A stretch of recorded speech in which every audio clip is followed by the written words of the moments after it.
I watched the strangest Spider-Man movie I've ever seen, and it's called Spider-Man. 1978. A fever dream of a movie that is nothing like the Spider-Man we all know. Because it's got mechas, kaiju, and a very questionable ally of Spider-Man. So join me as we discover the real anomaly of the Spider-Verse. Spider-Man. So the movie opens up with Spider-Man doing a useless but cool backflip as he tries to escape some kind of prison. Then the bad guy cackles about how Spidey's done for, and then Spidey falls into a bottomless pit. The end. Wait, I'm kidding, don't leave, jeez. Spider-Man falls and this guy wakes up, Takuya Yamashiro, the Peter Parker and Spider-Man of this movie. But then he hears this.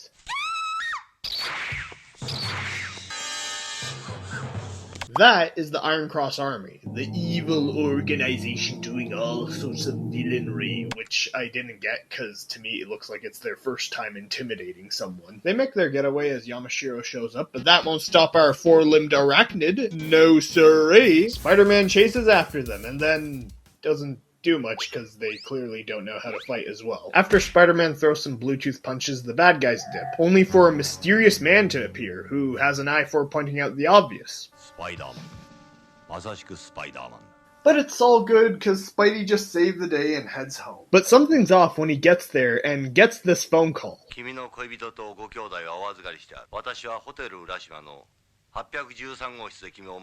That escalated quickly. Obviously, he needs to get to the location fast, so he does his signature, most famous action when Spider-Man is in a city full of buildings.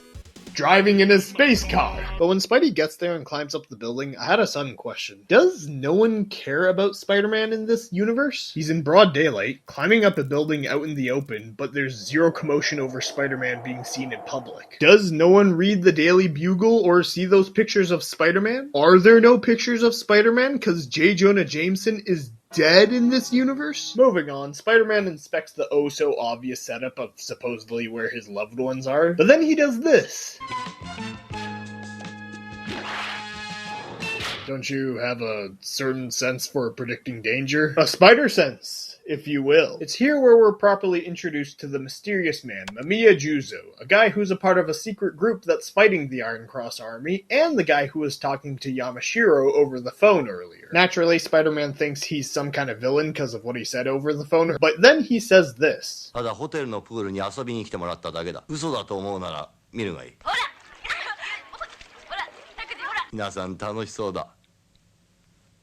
Huh? Even though Juzo's telling the truth, Spidey's suspicion is justified here. Juzo didn't have to be that cryptic over the phone earlier, and even just now, he didn't have to be so ominous in his tone and body language. I bet you loved playing that petty power move over the hero, eh, Juzo? It's here where we find out Juzo's main deal, which is he wants to know who Spider-Man truly is, which he was able to find out, but it was through this horrible way.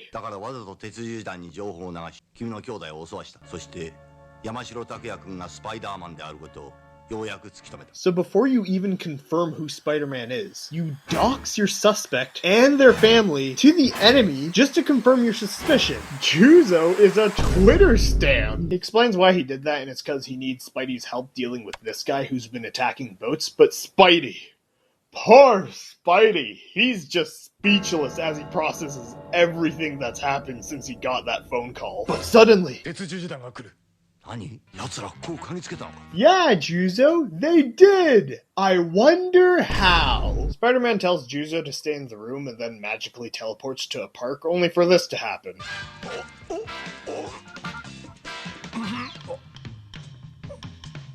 You know, I was gonna make a joke about that, but he's already been through enough. I'm not a Marvel Comics writer. How would I know how to hate on Spider-Man? The fight goes as you'd expect. Spidey throws hands, bad guys get knocked down, some just fall on their own, and he wins. Until...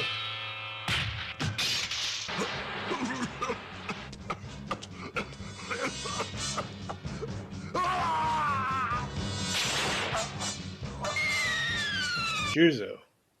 You could have avoided that from a mile away, but you deliberately fell into another situation Spider-Man has to deal with now. This just convinces me that Spider-Man did something to Juzo one time, and Juzo just hated Spider-Man afterwards. It explains why Juzo's putting Spidey in all these situations, out of absolute hate. After Spider-Man finds out what happened, it cuts to this guy, Professor Monster, who wants his evil henchman to force Juzo to reveal Spider-Man's true identity. Fast forward, Juzo's interrogated by the Amazoness, Professor Monster's right-hand woman, and the Iron Cross army in a boat, but he isn't giving in, so the Amazoness brings in the Sea Devil to shiver his timbers. But suddenly, something happens outside.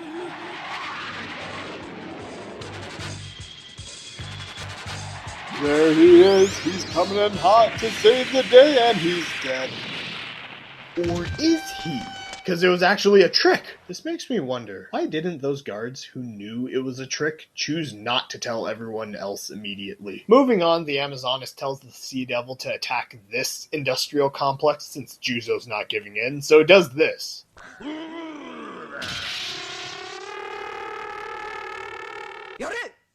I like to think Juzo said stop, not because he actually cares about the complex, but if it misses by an inch, everyone's gone. But now it's time for some stealthy Spidey action. Even though he should have been caught here and definitely here, but it's too late now.